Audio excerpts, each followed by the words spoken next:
Silicon city ಬೆಂಗಳೂರಿನಲ್ಲಿ ಹನಿ ಹನಿ ನೀರಿಗೂ ತತ್ವಾರ ಶುರುವಾಗಿದೆ. ಹೀಗಾಗಿ ಬೇಕಾಬಿಟ್ಟಿ ನೀರು ಬಳಸೋರಿಗೆ BWSSB ಖಡಕ್ ಎಚ್ಚರಿಕೆಯನ್ನು ನೀಡಿತ್ತು.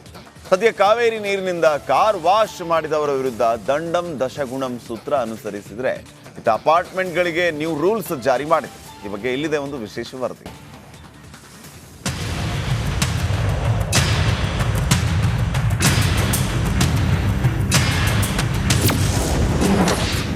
ವಾಶ್ ಮಾಡಿದವರಿಗೆ ದಂಡಾಸ್ತ್ರ. ಅಪಾರ್ಟ್ಮೆಂಟ್ಗಳಿಗೆ ಈಗ ನ್ಯೂ ರೂಲ್ಸ್. ಹೌದು, ರಾಜಧಾನಿ ಬೆಂಗಳೂರಿನಲ್ಲಿ ನೀರಿನ ಬವಣೆ ಹೆಚ್ಚಾಗ್ತಿದೆ.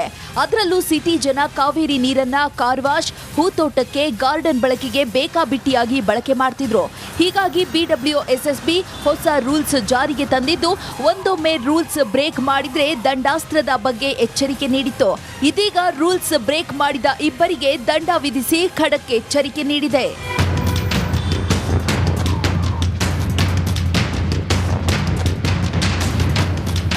ಮಹದೇವಪುರ ಹಾಗೂ ಡಾಲರ್ಸ್ ಕಾಲೋನಿಯಲ್ಲಿ ಕಾವೇರಿ ನೀರಿನಲ್ಲಿ ಕಾರ್ ವಾಶ್ ಮಾಡಿದ್ದ ಇಬ್ಬರಿಗೆ BWSSB ಅಧಿಕಾರಿಗಳು ದಂಡ ಹಾಕಿ ಬಿಸಿ ಮುಟ್ಟಿಸಿದ್ದಾರೆ.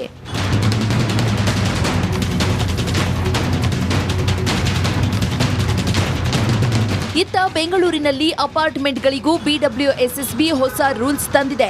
ನೀರಿನ ಸದ್ಬಳಕೆ, ಶುದ್ಧೀಕರಣ ಮತ್ತು ಮರುಬಳಕೆ ಬಗ್ಗೆ ಮಾರ್ಗಸೂಚಿ ತಂದಿದೆ. ಪ್ರತಿ ವಸತಿ ಸಮುಚ್ಚಯಗಳು ನಿಯಮಾನುಸಾರ ನೀರಿನ ಬಳಕೆ ಮಾಡುವಂತೆ ಮಾಲಿನ್ಯ ನಿಯಂತ್ರಣ ಮಂಡಳಿ, ಬೆಂಗಳೂರು ನೀರು ಸರಬರಾಜು ಮತ್ತು ಒಳಚರಂಡಿ ಮಂಡಳಿಯಿಂದ ನಿಯಮ ಜಾರಿಗೆ ತರಲಾಗಿದೆ. ಒಟ್ಟಾರೆ ಬೆಂಗಳೂರಿನಲ್ಲಿ ನೀರಿನ ಸಮಸ್ಯೆಯಿಂದ BWSSB ಅಲರ್ಟ್ ಆಗಿದೆ. ಒಂದಿಷ್ಟು ನಯಾ ರೂಲ್ಸ್ ತಂದಿದ್ದು, ಆ ರೂಲ್ಸ್ಗಳನ್ನ ನೀವೇನಾದ್ರೂ ಬ್ರೇಕ್ ಮಾಡಿದ್ರೆ ಪಕ್ಕಾ ಫೈನ್ ಕಟ್ಟಬೇಕಾಗುತ್ತೆ ಜೋಕೆ. ಸವಿತಾ ರಾಮಚಂದ್ರ, ರಿಪಬ್ಲಿಕ್ ಕನ್ನಡ, ಬೆಂಗಳೂರು.